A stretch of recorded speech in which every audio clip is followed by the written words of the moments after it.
On vaccines, Amtrak, which we know is near and dear to the president's heart, announced that they will potentially have to cut some long-distance routes because they don't have enough employees to operate when the federal mandate takes effect.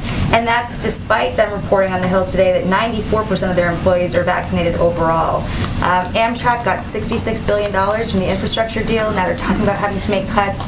Is this policy undermining the president's own legislation? Well, first I would say, and you touched on this, Jackie, but it's great news that 94% of Amtrak's workforce is vaccinated. That is an enormous percentage of their workforce, to state the obvious. They also still have about a month before the deadline for federal contractors on January 4th, or at least a couple of weeks, 4 weeks approximately.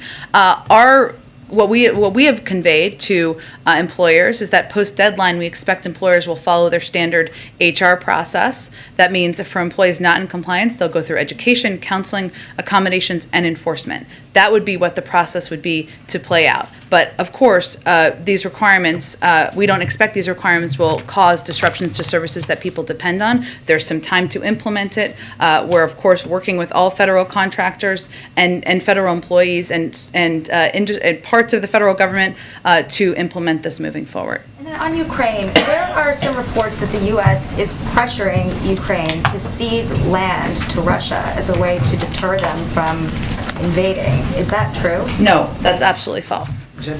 Well, go ahead. Jen, thank you. Staying on